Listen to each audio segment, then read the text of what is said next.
Hello FPL managers, welcome to FPL Team Talk. Today is team selection, just ahead of the final deadline.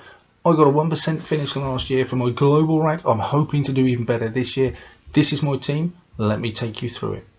In goal, right from the start, I've always had Sanchez. That XG Kings at Brighton are good fixtures, 4.5.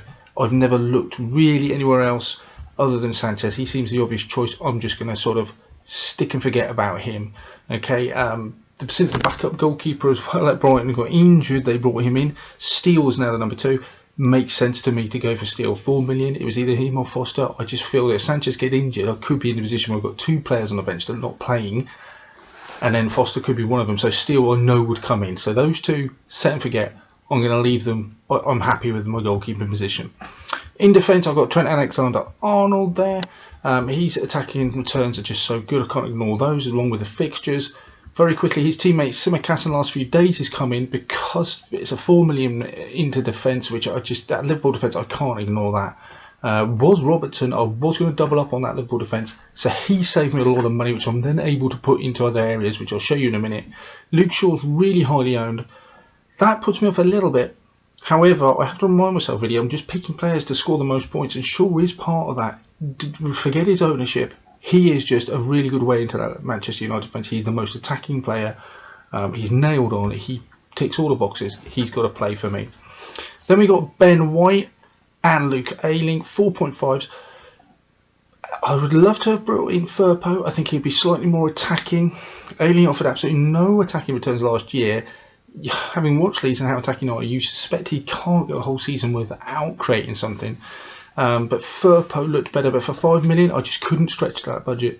Ben White as well, he was Callum Chambers. Again, slightly more attacking. I liked his threat more. But again, I just think Ben White's absolutely nailed on. I don't want to go into season without playing defenders or midfielders or strikers on my bench. I need them all playing. I don't want anyone not playing. So that completes my 5 at the back. In midfield, Buendia was, since they Villa signed him, he seemed an obvious choice in midfield. I'm happy to him. He's a pretty stick in there, 6.5, really pleased.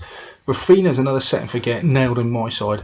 He's not going to come out. I'm just going to leave him, 6.5. He offers the best value of any midfielder in the game. Mo Salah, captain for game week 1. He is absolutely nailed on for me. Most expensive player there is, but absolutely, with those Liverpool fixtures, I can't ignore him.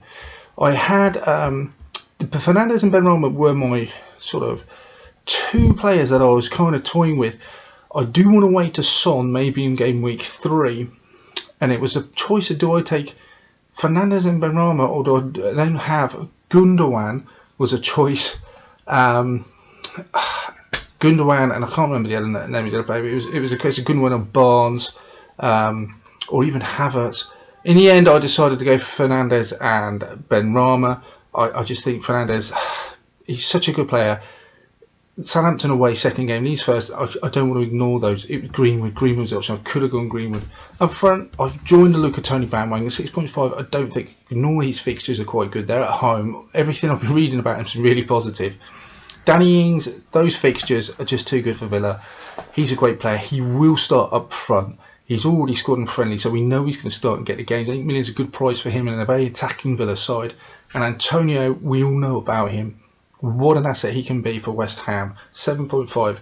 Again, he comes into my side. For the bench in the first week, I'm going to be building Luke Ayling, Rafinha, and I think Ben White will drop to my bench as well, because I do think I quite fancy Brentford. A word coming out, they're going to be attacking at home. First game seasons. Not saying Arsenal won't be up for it, I think both sides will be up for it. I do get a sneaking suspicion that Brentford will at least score, possibly get something from this game. So we've all got to make small decisions like that every week, and I'm going to put Tony in and take White out. The plan would be, next week I'd love to roll a transfer, so I'd love to have 2 then to maybe take Fernandes out when he has a tough game and give me 3, bring Son in. But the plan is not to have any transfers next week. But game week 1 is notoriously difficult to predict what's going to happen. Tsimikas as well, we don't know when Robertson's going to come back in.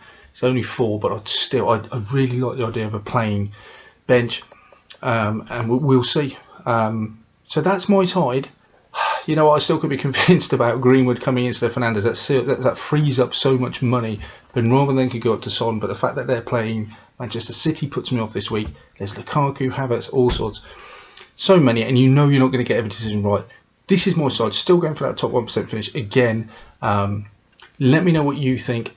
Hit that like button if you enjoy the content. Please subscribe and help the channel out. Otherwise, good luck. See you on the other side.